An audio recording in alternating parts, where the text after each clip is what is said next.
यदि आपने भी कोई क्रेडिट कार्ड लिया है या फिर कोई पर्सनल लोन लिया है या फिर कोई ऐसा लोन ले लिया है जो पूरी तरह से अनसिक्योर है और आपके ऊपर आर्बिट्रेशन की प्रक्रिया शुरू कर दी गई है, आपको आर्बिट्रेशन का नोटिस मिल चुका है। आज की इस वीडियो में मैं आपको पूरी जानकारी दूंगा, आर्बिट्रेशन क्या होता है, आर्बिट्रेशन किस तरीके का डिसीजन ले सकते हैं, अगर आर्बिट्रेशन के नोटिस का आप ध्यान नहीं देते हैं, उसको इग्नोर करते हैं, क्या क्या आपको प्रॉब्लम हो सकती है और आप आर्बिट्रेशन की प्रक्रिया को किस तरीके से स्टॉप करा सकते हैं। बस रिक्वेस्ट यही है, वीडियो को आप बिल्कुल भी स्किप ना करें। अगर आपने वीडियो स्किप कर दिया, जो भी इंफॉर्मेशन मेरे द्वारा इस वीडियो में दी जा रही है आप 100% मिस कर देंगे, इसीलिए वीडियो बिल्कुल भी स्किप नहीं करना है। अगर आप पहली बार हमारे YouTube चैनल पर आए हैं और आप चाहते हैं हम आपके लिए इसी प्रकार की यूजफुल इन्फॉर्मेशन लेकर के आते रहें, वैल्यूएबल इन्फॉर्मेशन लेकर के आते रहें, आप हमारे YouTube चैनल को जरूर सब्सक्राइब करें और सब्सक्राइब करने के बाद में बेल आइकन को प्रेस कर दें और ऑन कर दें ऑल नोटिफिकेशन को। उससे क्या होगा, कोई भी हमारे द्वारा वीडियो लेकर के आई जाएगी उसका नोटिफिकेशन आपको सबसे पहले मिल जाएगा। आपको हमारा YouTube चैनल सब्सक्राइब कर ही लेना चाहिए, क्योंकि यहाँ पर कभी भी किसी व्यक्ति को ना तो मैनिपुलेट किया जाता है, ना मिसगाइड किया जाता है, ना ही गलत इन्फॉर्मेशन दी जाती है। एकदम सही और एकदम सटीक इन्फॉर्मेशन हमारे द्वारा दी जाती है। और आपके लिए हम लोगों ने एक हाल ही में ऐसी सुविधा शुरू करके रखी है जिससे कि आप हमसे पर्सनली बात कर सकते हैं, अपनी प्रॉब्लम हमें बता सकते हैं। उसके लिए आपको करना क्या होगा, ये हमारा व्हाट्सएप नंबर आप स्क्रीन पे देख पा रहे होंगे, इस पे आपको अपनी प्रॉपर डिटेल्स देनी है, जैसे आपका नाम, आपका मोबाइल नंबर प्लस आपकी जो एग्जैक्ट प्रॉब्लम है वो, और आपको बताना है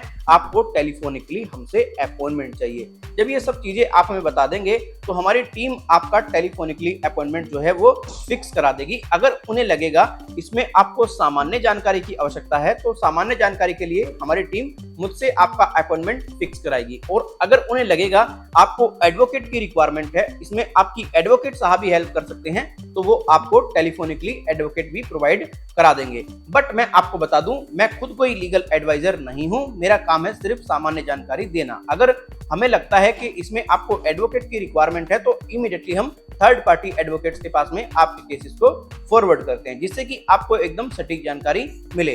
हमारा जो सामान्य जानकारी का चार्जेस है वो बहुत ज्यादा मिनिमम है, लेकिन एडवोकेट से जो आपको कॉन्टेक्ट कराया जाएगा उसके चार्जेस जो है वो आपको एडवोकेट साहब ही बता सकते हैं। तो आप इस सर्विस का लाभ जरूर उठाइएगा। हमने देखा है आज की डेट में व्यक्तियों के पास में मल्टीपल लोन्स हैं, किसी के पास में क्रेडिट कार्ड हैं, किसी के पास में पर्सनल लोन है। आज की डेट में व्यक्ति क्रेडिट कार्ड को तो लोन मानते ही नहीं है, लेकिन मेरा ये मानना है क्रेडिट कार्ड भी एक तरीके का लोन है। जितनी आपको लिमिट मिली हुई है वो एक तरीके का लोन ही चल रहा है आपके ऊपर, और अगर आप उसको पे नहीं करते हैं तो बहुत सारी समस्याएं आपके साथ में उत्पन्न हो सकती हैं। जब भी आप कोई पर्सनल लोन वगैरह लेते हैं तो उसमें क्या होता है, आप ईसीएस एक्टिव करते हैं, आप चेक वगैरह देते हैं, तो बैंक एनबीएफसी पर्सनल लोन में बहुत ही कम आर्बिट्रेशन का प्रोसीजर करते हैं। लेकिन अगर क्रेडिट कार्ड की बात की जाए, इसमें आपने किसी प्रकार से कोई ईसीएस एक्टिव नहीं किया, कोई चेक नहीं दिया, तो इसमें मैक्सिमम आर्बिट्रेशन का प्रोसेस किया जाता है। अब आर्बिट्रेशन कौन होता है, आर्बिट्रेशन का अगर मैं देसी भाषा में आपको मतलब समझाऊं तो आर्बिट्रेशन का काम है आपको पूरी तरीके से दोनों पक्षों की बात सुनना, मतलब बैंक की बात सुनना, आपकी बात सुनना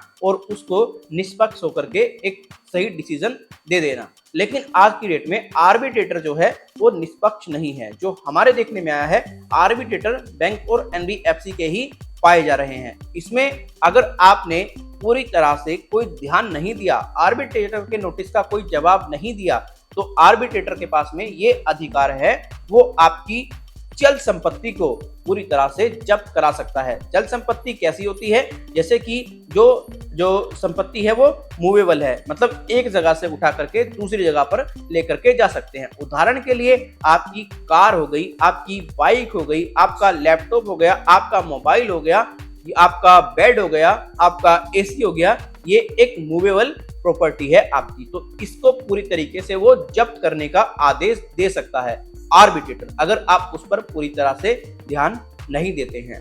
अब आर्बिट्रेटर का जब भी आपको कोई नोटिस मिले तो इंस्टेंटली आपको खुद से कोई एक्शंस नहीं लेने हैं, आपको इमीडिएटली किसी अच्छे लीगल एडवाइजर, अच्छे एडवोकेट से बातचीत करनी है, अपनी प्रॉब्लम बतानी है, और वो आपका प्रॉपर तरीके से देखेगा। आर्बिट्रेशन जब आपने किया था, एग्रीमेंट में क्या आपने सिग्नेचर किया था, क्या सारी चीजें थी, क्या टर्म्स एंड कंडीशन आपको बताई गई थी, उसके आधार पर वो पूरी तरह से आर्बिट्रेशन की प्रक्रिया को स्टॉप कराने में आपकी मदद कर देगा। लेकिन अगर आप किसी एडवोकेट से संपर्क नहीं करेंगे, किसी टटपूंजिया यूट्यूबर से जाकर के इंफॉर्मेशन लेंगे, वो आपके ऊपर पूरे तरीके से गलत इंफॉर्मेशन आपको दे देगा और आपको बहुत सारी समस्याओं का सामना करना पड़ेगा। तो आर्बिट्रेटर का मतलब पूरी तरीके से आपको अच्छी तरह से समझना चाहिए। आर्बिट्रेटर के पास में ऐसे राइट्स हैं जो कि आपको बहुत ज्यादा नुकसान पहुंचा सकते हैं और आर्बिट्रेटर के अगर एक बार आदेश आ गए तो उसमें बहुत मुश्किल होगा आप कोर्ट में जाकर के उसको चैलेंज करें। आप आर्बिट्रेटर को तभी चैलेंज कर सकते हैं जब आपको नोटिस मिले और आपको लगता है आर्बिट्रेटर पूरे तरीके से बायस्ड है, अनबायस्ड नहीं है और आर्बिट्रेटर ने आपके ही मतलब पक्ष में चीजें नहीं कही हैं, आर्बिट्रेटर ने बैंक को ही हेल्प किया है। तो इस केस में आप इमीडिएटली आर्बिट्रेटर प्रक्रिया को कैंसिल करा सकते हैं। ये आपके लिए बेटर ऑप्शन है। और ध्यान रखें, मैं आपको क्लियर बता दूं, आर्बिट्रेशन की जो प्रक्रिया है वो ज्यादातर अनसिक्योर लोन और क्रेडिट कार्ड्स में अधिकतर की जाती है और ये बात लोगों को समझना बहुत ज्यादा जरूरी है। आर्बिट्रेटर जो है वो निष्पक्ष होकर के, आप अगर गवर्नमेंट जॉब में हैं तो आपके अकाउंट से आपकी सैलरी को 50% काटने की भी पूरे तरीके से डिसीजन दे सकता है। अभी मेरे एक सब्सक्राइबर हैं जिन्होंने एक NBFC के माध्यम से लगभग 3 लाख रुपए के आसपास का लोन लिया था, वो पे नहीं कर पाई। वो एक गवर्नमेंट सर्वेंट थी तो उनके ऊपर आर्बिट्रेशन प्रक्रिया की गई और आर्बिट्रेटर ने उनकी 50% सैलरी को डिडक्ट करने का आदेश दे दिया और उनके अकाउंट से 50% जो है सैलरी वो काट ली जाती है। और एक बात क्लियरली ये समझनी आपको बहुत ज्यादा जरूरी है, अगर आप गवर्नमेंट एम्प्लॉयर हैं तो 100%, चाहे आपका पर्सनल लोन हो, चाहे आपके पास में क्रेडिट कार्ड हो, बैंक NBFC आपके ऊपर आर्बिट्रेशन की प्रक्रिया करेंगे ही करेंगे। ठीक, तो ये चीजें आपको अच्छे तरीके से समझनी चाहिए। आर्बिट्रेटर कौन होता है, आर्बिट्रेटर की प्रक्रिया किस केस में की जाती है, आर्बिट्रेटर को आप किस तरीके से स्टॉप कर सकते हैं, क्या आपके पास में ऑप्शन है, इस वीडियो में हमने आपको पूरी जानकारी दी है।